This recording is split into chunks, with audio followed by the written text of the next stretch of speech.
જૂનાગઢ ભવનાથના મંદિર તેમજ અન્ય મંદિરોના વહીવટદાર તરીકે કલેક્ટરે મામલતદારની નિમણૂક કરી છે। આ મામલતદાર શ્રી આજરોજ ભવનાથ પહોંચતા હરિગીરીએ તેમનું સ્વાગત કર્યું અને તેમને શાલ ઓઢાડી આશીર્વાદ આપ્યા। આ ઉપરથી આ મામલતદાર શ્રી મંદિરનો વહીવટની તપાસ ઈમાનદારીથી કરશે કે કેમ અથવા તો હરિગીરીના ઈશારે કાર્ય કરશે તેવો ગણગણાટ લોકોમાં જોવા મળ્યો।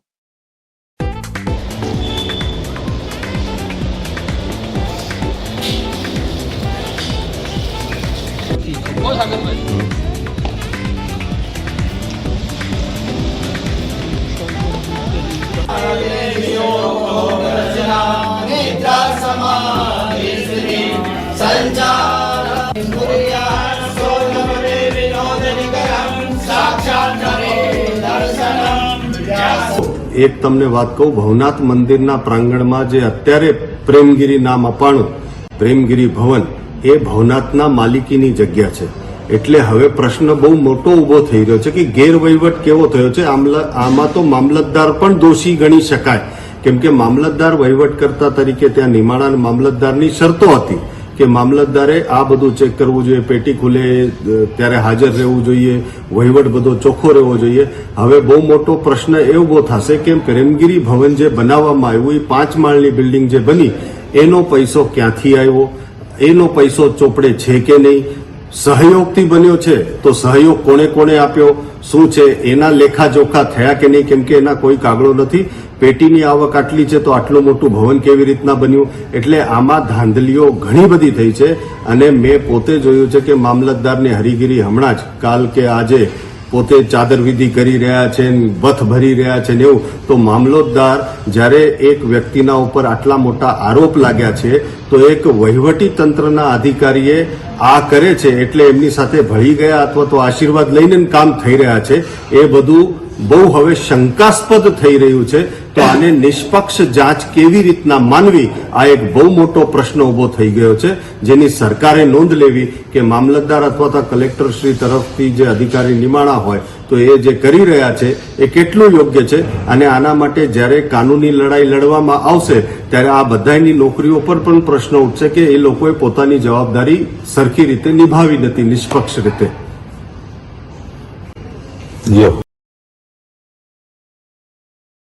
જૂનાગઢ શહેરમાં ગુપ્તનાથ મહાદેવ મંદિરના મહંત શ્રી મહેશગીરી બાપુની નિશ્રામાં આજથી શરૂ થતી ભાગવત સપ્તાહની શરૂઆત થવાની હોય ત્યારે આજે આ સપ્તાહની તૈયારીને આખરી ઓપ જૂનાગઢ શહેરમાં આવેલ જાગનાથ મહાદેવ મંદિરના પટાંગણમાંથી સપ્તાહના કાર્યક્રમને લઈને વિશાળ પોથયાત્રાની શરૂઆત કરાઈ હતી। આ પોથયાત્રા જાગનાથ મંદિરની પોથયાત્રા યોજાઈ હતી અને આ પોથયાત્રા જૂનાગઢના વિવિધ માર્ગો પર ફરી હતી અને ત્યારે પોથયાત્રા ભૂતનાથ મંદિરના પટાંગણમાં પૂર્ણ કરાઈ હતી। ત્યારબાદ ભાગવતજીની પોથી વ્યાસપીઠે પધરાવવામાં આવી હતી। ત્યારબાદ ભાગવતજીની પૂજા અર્ચના તેમજ મહાઆરતી કર્યા બાદ સાધુ સંતોના હાથે દીપ પ્રાગટ્ય કર્યા ભાગવત સપ્તાહનો વિધિવત રીતે પ્રારંભ કરાયો હતો।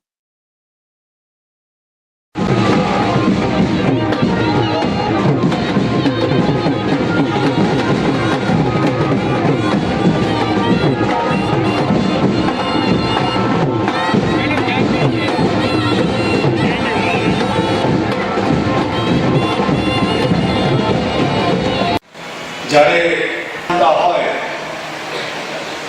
ત્યારે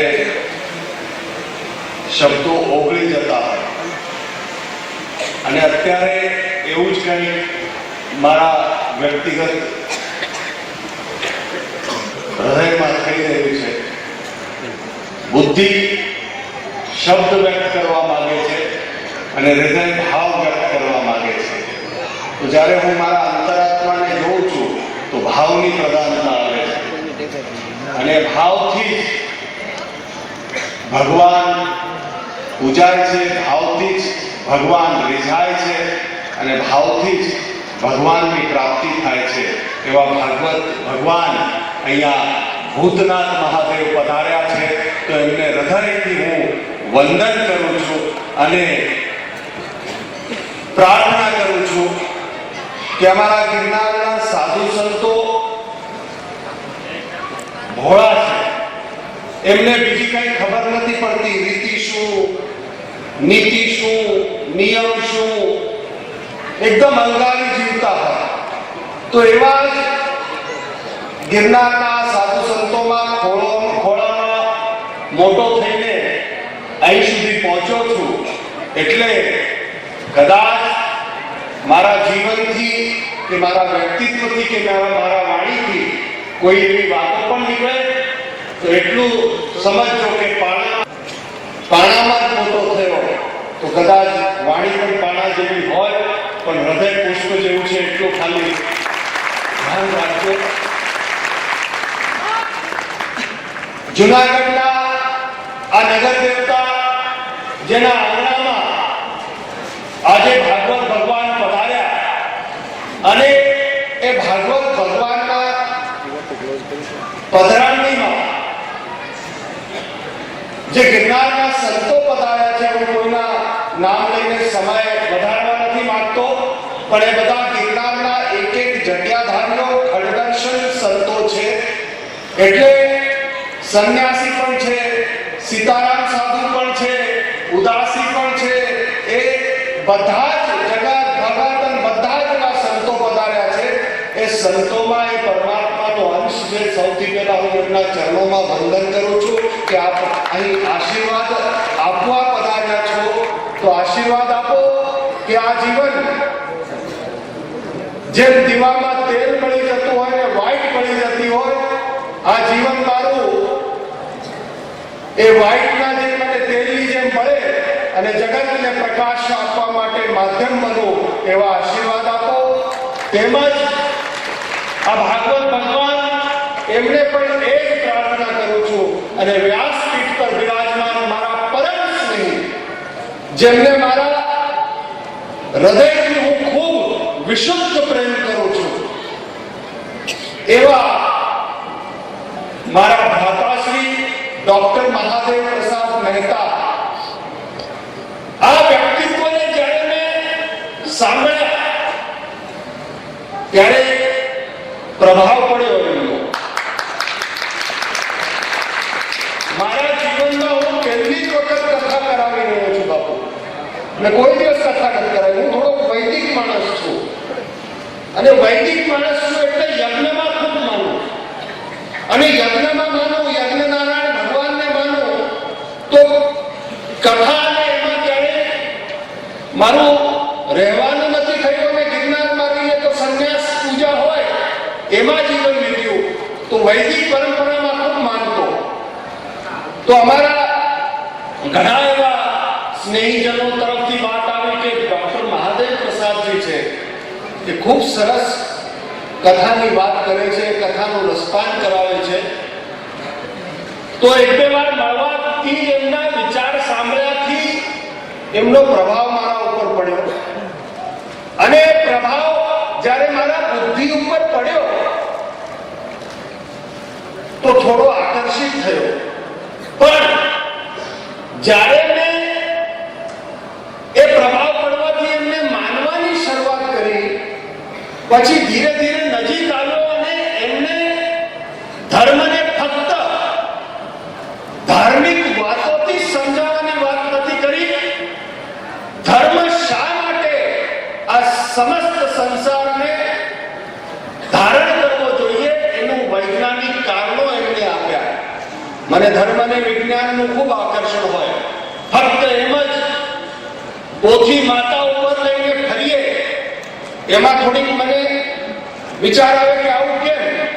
પછી ખબર પડે કે એકવાર પહેલા પોથીને માથા ઉપર લઈએ તો એ પ્રભાવ તો પડ્યો, પણ માથા ઉપર લેવાથી ભાવ જાગે અને પછી ધીરે ધીરે તમે એ ભાવથી એને માથાથી માથાના અંદર ઉતારવાની શરૂઆત કરો છો અને માથામાં ઉતરે ત્યારે એ ભાગવત જાગે. અને એવી બધી ઘણી બધી વાતો ધર્મ અને વિજ્ઞાનની એણે કરી તો એ જે પ્રભાવ હતો એ એના પ્રત્યે પ્રભાવ જે મારા અંદર હતો એ ભાવમાં જાગૃત થઈ ગયો અને ભાવમાં જાગૃત થઈ ગયા પછી એ વિશુદ્ધ પ્રેમ એનાથી થયો અને મેં કીધું આ વ્યક્તિત્વ છે, આ વ્યક્તિત્વ આગળ વધવું જોઈએ. આ વ્યક્તિત્વના મુખેથી જેટલી ધર્મની વાતો, જેટલી પરમાત્માની વાતો, જેટલી વિજ્ઞાનની વાતો આ જગતમાં જશે તો મને એમ લાગે છે કે જે વિશ્વગુરુ આપણે ભારતને બનાવવા માંગીએ છીએ એના મૂલ્યાંક આ વ્યક્તિત્વમાંથી નખાઈ શકાય છે, એટલે પછી એને માથા ઉપર ધારણ કરી લીધા મહાદેવ પ્રસાદને કે હવે આની કથા કરાવવી છે. તો કથા કરાવવી છે તો બધાએ કીધું કે કથા તો કરાવીએ, પણ શેના માટે કરાવીએ? મેં કીધું એ તો ખબર નથી ભાઈ શેના માટે કરાવીએ. પણ ભૂતનાથ મંદિરમાં મેં કીધું એ છે કે અહીંયા ગ્રાઉન્ડ છે, ઘણા એવા અહીંયા આવતા હોય કે અહીંયા લગ્ન કરીને પાર્ટી પ્લોટ કરીને એવું કરે. મારો સ્વભાવ એવો છે કે હું ખૂબ સિદ્ધાંતવાદી છું. મંદિરને આપણે પાર્ટી પ્લોટ અને એ બધું ન શોભે એવો મારો સિદ્ધાંત છે. જો ખરેખર અહીંયા કરવું હોય તો અહીંયા ગૌશાળા બનાવીએ, જેનો આત્મા મરી ગયો હોય એ જ ગૌશાળા અહીંથી કાઢશે. કેમ કે ધર્મની સંપત્તિ ભેગી થાય ને તો બુદ્ધિ ભ્રષ્ટ થાય. મારું એવું માનવું છે કે ધર્મની સંપત્તિ ભેગી થાય એટલે બુદ્ધિ ભ્રષ્ટ થાય. અને હું તટસ્થતાથી એવું માનું છું, ધર્મની સંપત્તિ આમ આવી તો આ હદ તરત પરોપકારમાં એ પરિવર્તિત થવી જોઈએ, તો જ એ સંપત્તિ તમે નિર્વાહી પચાવીને આગળ ચલાવી શકો. અને એના જ માટે જ્યારે ગૌશાળા માટે આ નિર્માણની વાત આવી અને મેં કીધું કે ગૌશાળા બનાવો અને એના માટે ભાગવત રાખીએ. પછી કે યજમાન, તો મને યજમાનના કીધા પછી મેં કીધું જો હું સમસ્ત સમાજ માટે જીવું છું તો જગત કલ્યાણ માટે કરવી છે, તો એક કામ કરો, જુનાગઢનો આ નાથ છે, નગર દેવતા છે, મહારાજા ધીરાજ છે, તો આખા જુનાગઢના સનાતની નગરજનોને આના યજમાન બનાવી દઈએ આપણે. અને મહારાજ અમે આખા જુનાગઢના નગરજનોને આના યજમાન બનાવ્યા છે. અને પછી મેં આહવાન કર્યું કે તમારા આજુબાજુ કોઈ પણ મંદિર હોય એ મંદિરમાં જઈને તમે યજમાન છો એટલે 11 રૂપિયા એ મંદિરમાં ચડાવી દેજો, એટલે ઉપરવાળાના ડાયરીમાં લખાઈ જશે કે જુનાગઢનો નગરજન એ યજમાન પદે છે. અને મેં સંકલ્પ કર્યો છે કે આ ભાગવત કથાના અંદર જે યજમાનોની પોથીઓ આવી છે, જે મુખ્ય યજમાન અને બાકી બધાની પોથીઓ આવી છે, એની સાથે સાથે પિતૃઓના કલ્યાણ તો થશે જ, ભૂતનાથ દાદાના સાક્ષીમાં થશે, ગિરનારના સન્મુખ થશે, સરસ્વતી કુંડના સમીપ થશે, સાથે સાથે એ બધાના પુણ્યાર્થે મોક્ષાર્થે આ કથા થશે જ. પણ મારા નગરજનોને પણ, આ સનાતની નગરજનોને પણ આ કથાનું પુણ્ય ફળ મળે એવો સંકલ્પ મેં પહેલા બ્રાહ્મણ દ્વારા કરાવ્યો છે મહારાજ, કે બધા જ મારા નગરજનના કથાનું ફળ મળવું જોઈએ. અને પછી એક વિચાર એવો મારા જન્મ અંદર આવ્યો કે સંન્યાસીઓના મોક્ષાર્થે તો ના કરી શકાય પણ પુણ્યાર્થે કરી શકાય. એટલે મેં પોતે પણ એક પાટલો લખાવ્યો, એની બાકાયદા મેં પહોંચ લીધી અને મારા વ્યક્તિગત ફંડમાંથી મેં એ 51,000 રૂપિયા આપીને પોથી એમાં લીધી છે. મને 25,000 પેન્શન મળે છે. મારા આમાં બધું હમણાં કથા બહુ ચાલે કે વ્યક્તિગત એટલે આ મંદિરોના હશે ને એવું હશે એવું બહુ ચાલતું હોય. આમાં હું હમણાં લોકવાયકા ચાલે ને, સાધુ એટલે પૈસો, સાધુ હવે પણ જોતો કરી બધાને એક માળામાં પેરોવી નાખી, એવું નથી હોતું. બધા એવા નથી હોતા. ઘણી જગ્યાએ તમે જોશો મંદિર પાસે સંપત્તિ છે. સંપત્તિ એટલે શું? આ ગ્રાઉન્ડ, પેલો ગ્રાઉન્ડ, પણ આવક નથી હોતી. પેટી ખોલો એટલે દૂધના નીકળશે કે નહીં, ઘણી વખત એવો વિચાર કરવો પડે. ઊભા રહીને જોઈએ ને ત્યારે ખબર પડે. તો મારું કહેવાનું એ છે કે જે હશે તે આ તો બધું ચાલતું રહેશે, પણ મારો ભાવ એવો કે સંપત્તિ ધર્મની આવે એટલે તરત પરોપકારમાં જવી જોઈએ. અને એના જ લીધે હું આપને કહું છું કે ગિરનાર હોય કે અહીંયા હોય, અન્ન ક્ષેત્ર ચાલુ કરી દીધા, ગૌશાળા ચાલુ કરાવી દીધી, અને કમિટી બનાવવાની વાત આવી તો મેં કીધું ભાઈ કમિટીમાં એવું કરો 18 વર્ણ મને જોઈએ, 18 વર્ણ જોઈએ, અને પોથીમાં પણ મને 18 વર્ણ જોઈએ. એટલે કીધું કે જે પોથીઓ આવશે એના પછી જો કોઈ વર્ણ બાકી રહી જતું હશે તો એ મારા તરફથી એને સ્પોન્સર કરો, પણ પોથીમાં તમને 18 વર્ણના યજમાન દેખાશે. આ જુનાગઢ અને આ મારો ધર્મ છે, આ મારો સનાતન છે. અને સાથે જ 18 વર્ણને બોલાવવામાં આવ્યા અને પછી એમાંથી જ કમિટીને બધું બનાવ્યું. અને પછી મેં એમને કીધું કે કે મારો નિયમ છે કે જે કોઈ કાર્ય હાથમાં લઉં ફક્ત કાર્યનું માર્ગદર્શન કરવું. હું કોઈ દિવસ પૈસાને હાથ લગાડતો નથી. એટલે એ ગૌશાળાના પૈસા માટે તમે જ કમિટી બનાવો, તમે જ આ ભાગવતના પૈસા માટે કમિટી બનાવો અને તમારું નોખું ઓફિસ બનાવીને ત્યાં બેસો અને જે હિસાબ થાય એ બધો એમાંથી કરો અને છેલ્લા દિવસે ગામને એનો હિસાબ મંચ ઉપરથી આપો. નહીં તો મહેશગીરી બાપુ કેવા છે તમને ખબર છે. મેં કમિટીને કહી દીધું મંચ ઉપર ચડીને રાડો પાડીશ કે આ લોકો હિસાબ નથી આપતા ભાઈ. અને આજે હવે તો ગામને ગુજરાતને ભારતને ખબર પડી કે આ તો બોલે ભાઈ, આ નો રોકાય. એટલે આ પારદર્શિતાથી આ બધું થઈ રહ્યું છે. એ ભાવ હું વ્યક્ત કરવા માટે આપના પાસે આવ્યો છું કે મેં મારા જીવનમાં ઘણા ચડાવ ઉતાર બધા જોઈ લીધા. મને એક ખબર પડી ગઈ કે આ જીવન હવે સત્ય માટે અને ધર્મ માટે ખપાવી દેવું છે. તો સત્ય માટે અને ધર્મ માટે જ્યારે ખપાવી દેવાની વાત આવે તો એ સહેલું ના હોય. ઘણા ઝેર પીવા પડે, ઘણા ઝેર પીવા પડે. અને એ ઝેર પીવા પડે એટલે સૌથી પહેલા તમારો વિરોધ થશે. 4 તબક્કામાં થાય. સૌથી પહેલા તમારો વિરોધ થશે અને વિરોધ લગભગ ઘરમાંથી જ પહેલા થાય. કોઈ સારું કરવા જાઓ એટલે વિરોધ થશે અને વિરોધ લગભગ ઘરમાંથી જ પહેલા થાય. એ વિરોધનો તબક્કો તમે જ્યારે પૂરો કરો અને તટસ્થ રહો પછી તમારી નિંદા થાય. નિંદા કરે તમારી બધી. અને નિંદાનો તબક્કો તમે તટસ્થ રહીને પૂરો કરો એટલે તમારા સાથે ઝઘડવાનું ચાલુ થઈ જાય. ઝઘડવામાં તમે તટસ્થ ઉભા રહ્યો તો ચોથો તબક્કો છે પછી તમે વિજયી થાઓ. કેમ કે ધર્મનો જ વિજય થાય, સત્યનો જ વિજય થાય. વાર લાગે, સમય લાગે, પણ સમય બદલાય. એ તટસ્થતા, એ ભાવ સાથે આગળ ચાલવું જોઈએ. અને ઘણા લોકો મને કે બાપુ તમે કેમ આમ કરો છો, કેમ આમ કરો છો, કેમ આટલા આક્રમક અને કેમ આટલા પેલા. મેં કીધું એક જે લોકવાયકા ચાલી છે ને કે સાધુ એટલે વાત્સલ્ય ને આ, મેં કીધું એ બરાબર, પણ સાધુ 2 પ્રકારના હોય, એક અવસ્થાવાળા ને એક વ્યવસ્થાવાળા.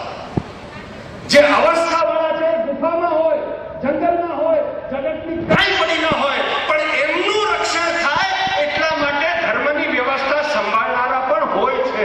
અને જ્યારે વ્યવસ્થા સંભાળવાની વાત આવે એમાં નીતિ આવે, નિયમ આવે, આક્રમકતા આવે, બધું જ આવે. અને જ્યારે વ્યવસ્થા સંભાળવાની હોય ત્યારે જ્યારે ઉપદેશ આપવાની વાત આવે કે મને લોકોને કઈ કહેવાની વાત આવે, હું યુરોપિયન પાર્લામેન્ટમાં મેં મેનેજમેન્ટના વર્કશોપ લીધા છે, લીડરશિપના વર્કશોપ લીધા છે યુરોપિયન પાર્લામેન્ટમાં. 8 દેશોના પ્રેસિડેન્ટ હતા અને 81 મલ્ટીનેશનલ કંપનીના ચેરમેન હતા એમાં.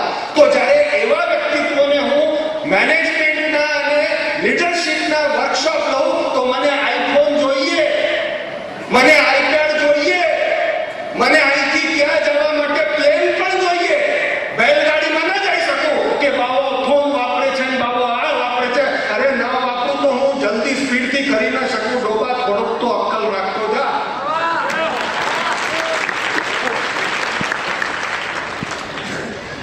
તમે દીકરાને મોબાઈલ આપો, તમે દીકરાને કમ્પ્યુટર આપો, તમે શિક્ષા આપી શકો છો કે આને આમ વપરાય. તો શિક્ષા તમને કેમ વપરાય એ શીખવાડી શકે.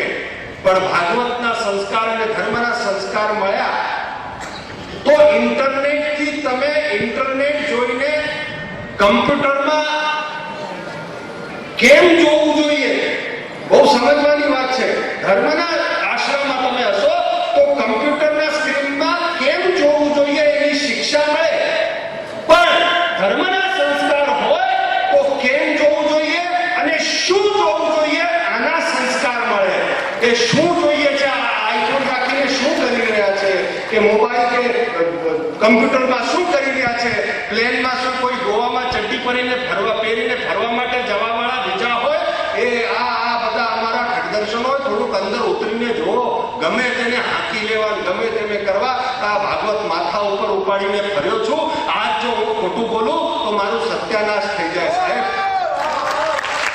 આ ભાગવત ભગવાન છે. જો બારે પાપ કર્યા હોય તો ગંગામાં ધોવાય, પણ ગંગામાં પાપ કર્યા હોય તો ક્યાં ધોવા જઈશ? આ ભાગવતના મંચ ઉપર બોલી રહ્યો છું કે મારી આત્માનો એક એક કણ, મારો શ્વાસ, મારા પગ મેં પરમાત્માને સમર્પિત કરી દીધા છે અને એના માટે જીવી રહ્યો છું. એ જેમ જીવાડશે એમ જીવીશ, એ જેમ જગાડશે એમ જાગીશ અને એ જેમ આગળ કરશે એમ આગળ થઈશ.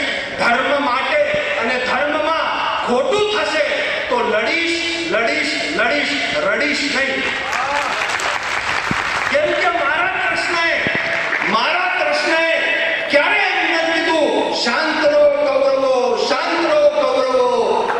મારા કૃષ્ણએ એમ કીધું કે તે ખોટું કર્યું છે અને તારો વિનાશ કરીને જ રહીશ. તે મારા જુનાગઢનું કલ્યાણ કર્યું હોય તો તારા ગુણગાન ગાઈશ, પણ જુનાગઢનો સત્યાનાશ કર્યો તો તારો વિનાશ કરીશ. બીજા કોઈ ના કરે પણ કરે, પણ ધર્મમાં કોઈ આડો આવ્યો તો મહેશગીરી આડો ઉભો છે એટલું યાદ રાખજો. આ મારા સનાતનીઓ ઉભા છે એટલું યાદ રાખજો. આ ભાવ સાથે ઉભો છું કેમ કે મારો કૃષ્ણ આશીર્વાદ મુદ્રામાં પણ છે ને સુદર્શનના ચક્ર સાથે પણ છે. મારો પરમાત્મા મને નપુંસક બનવાનું નથી શીખવાડતો, એ ભક્ત વત્સલ પણ છે, પણ દુષ્ટોનું દમન કરવા વાળો પણ છે. આ બેયના સાથે ચાલીએ ત્યારે વ્યવસ્થાની અવસ્થામાં રહીને ચાલી શકીએ આપણે. અને એ જ મારું ધ્યેય છે કે યુદ્ધ લડવું છે બુદ્ધ બનીને. અને નાગા સાધુ છું. અંતમાં એક વાત કહીને પૂરું કરું કે બધાને એક જ લાકડીએ તમે આપો છો. બાવા, સાધુ અને સંત, પેલા ફરક તો સમજો. જે ગ્રસ્ત સાધુ હોય એને બાવા કહેવાય, બાવા સાધુ આપણે કહીએ છીએ. અને જેને દીક્ષા લઈ લીધી અને નક્કી કર્યું કે સાધનાના પથ ઉપર હું ચાલતો રહીશ, એ યાત્રામાં છે એટલે એને સાધુ કહેવાય. તો જે યાત્રામાં હોય ને, સાયકલ ચલાવતો હોય, શીખતો હોય તો એ પડી પણ શકે છે, પાછો ઊભો થઈ શકે, પડી પણ ઊભો થઈ શકે ને પાછો ઊભો થઈ શકે છે. એ સાધુ છે. અને પછી યાત્રામાં જ્યારે પોતાના ગંતવ્ય સુધી પહોંચી જાય, સાધ્યને સાધી લે, આત્મજ્ઞાન થઈ જાય, ત્યારે એને જગત મળીને સંતની ઉપાધિ આપે. મારા વાલા, સંતની ઉપાધિ આપે. તો આ ફરક સમજો, બધાને એક સાથે હાકી કાઢો ત્યારે. તો સાધુમાં પણ બે સાધુ છે.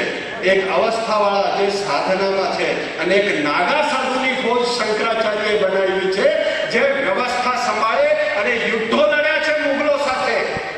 યુદ્ધો લડ્યા છે અમારા નાગા સાધુએ. અમે બધા નાગા સાધુઓમાંથી આવીએ.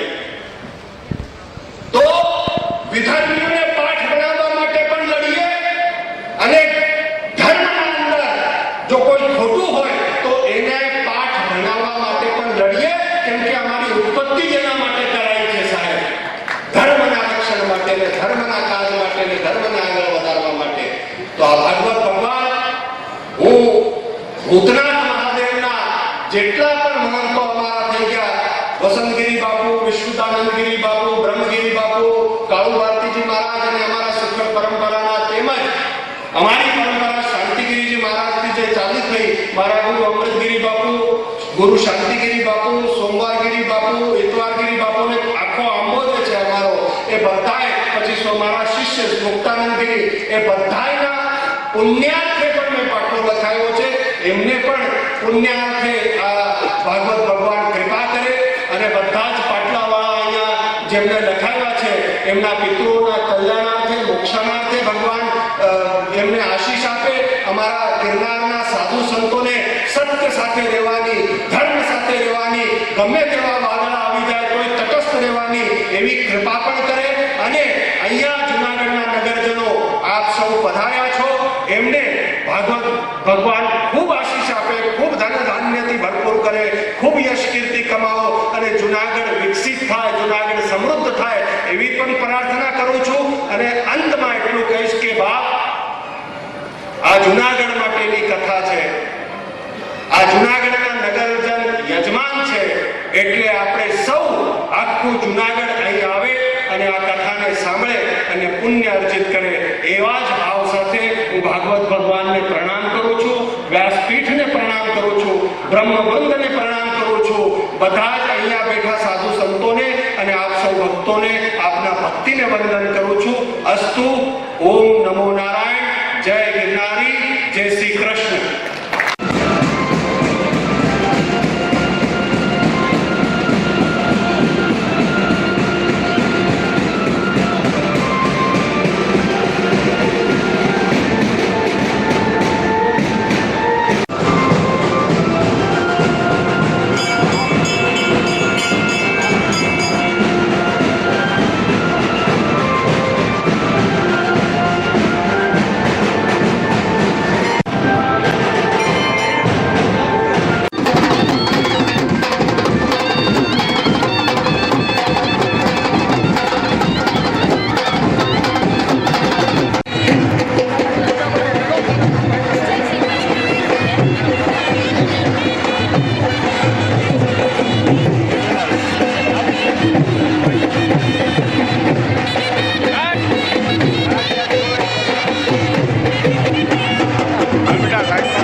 વિડીયો બતાવી દર્શન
લઈ લે આ લોકોના.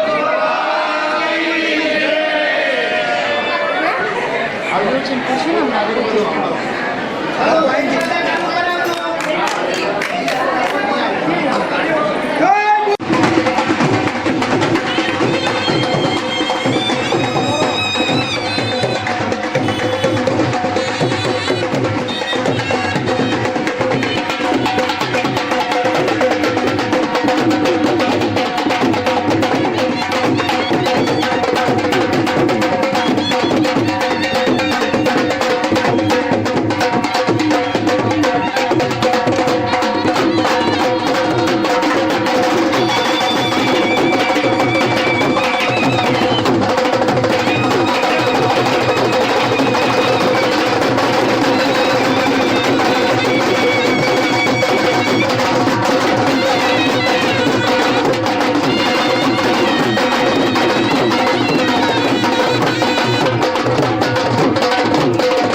જવાનું નથી.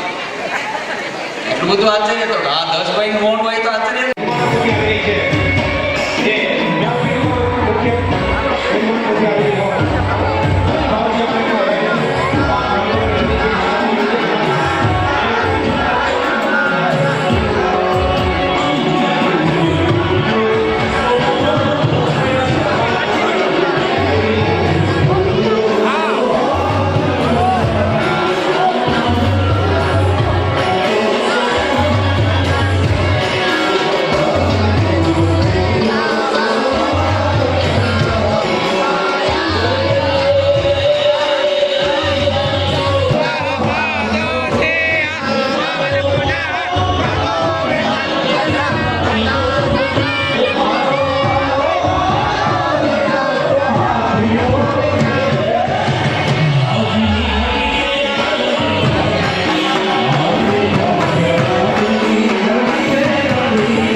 મોટો સભાવન હોય યોગ્ય રીતે પોતાનું સ્થાન મેળવી લેશે. એની પ્રતિ તમામને વિનંતી કરીશ કે આપણી પોથી પર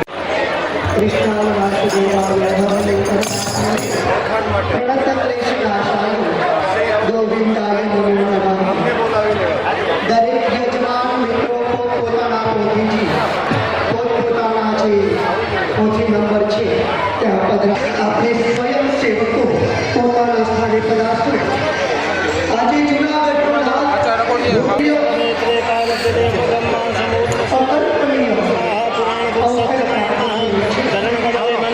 સંતો દ્વારા ભાવપૂજન અને આરતી વંદનાની પણ તૈયારી છે. હું નિવેદન કરીશ પૂજ્ય સંતોષ સિવાય જે પણ અમારા લખાભાઈ અને કૌશિકભાઈને નિવેદન કરીશ. અન્ય કોઈ પણ ત્યાં રહેશે સંતોષ ઉપર રહે અને જે મહાવીરજી બાપને નિવેદન કરીશ. અન્ય સંતોને ભક્ત ઉપર લઈ આવશે અને એમના એક બીજું આ બોલો ગિરનારી મહારાજ આ જૂનાગઢની પવિત્ર ભૂમિમાંથી જ્ઞાન તરફ જવા માટેનો મંગલ મહોત્સવ જ્યારે ઉજવાઈ રહ્યો છે ત્યારે 8 દિવસ સુધી ખૂબ આનંદથી નિર્વિઘ્ન પરિપૂર્ણમ તદસ્તુ મે અમારી આ કથા નિર્વિઘ્ન સાથે જય ગિરનારી ઓમ નમો નારાયણાય. એવું જ વ્યક્તિત્વ પૂજ્ય મહેશ ગિરી બાપુ તે મંચ ઉપર પધાર્યા અને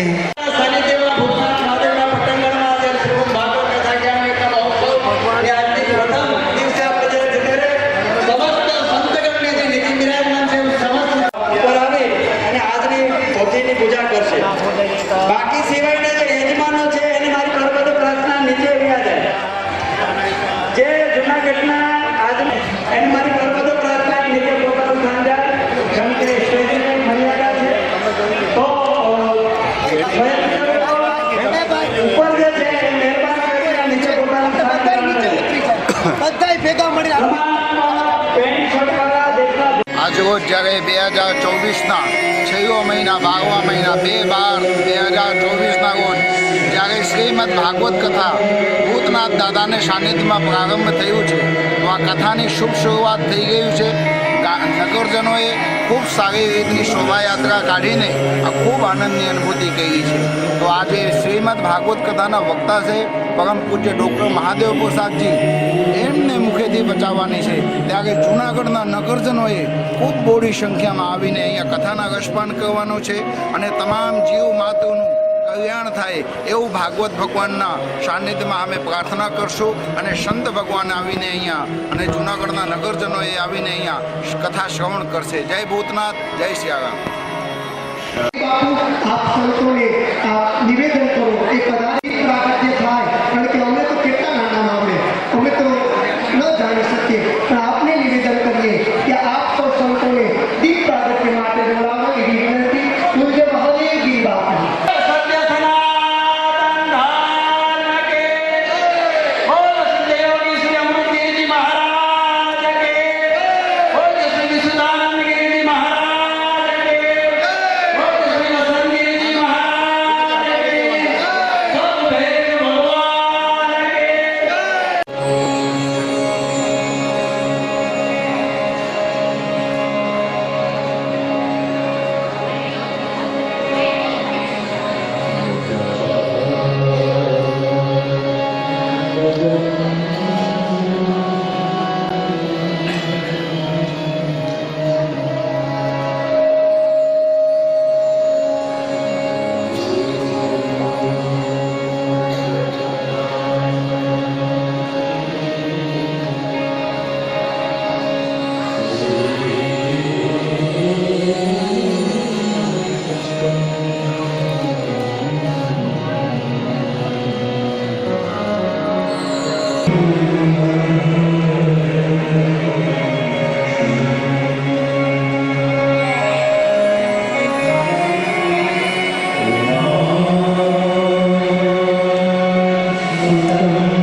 Audio Jungle.